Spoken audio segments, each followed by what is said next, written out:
পাইয়া রে বন্ধু ছাইরা গেলাম মোরে, তোমার লাইগা পরাণ কান্দে মন বসে না ঘরে বন্ধু রে।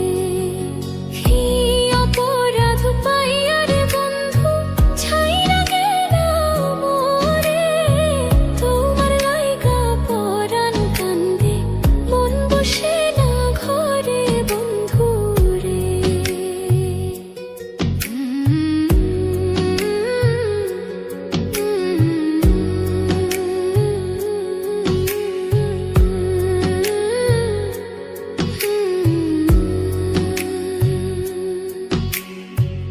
কত কথা কইতাম রে দুইজন বৈশা পুকুর পাড়ে, সেই সব কথা পরলে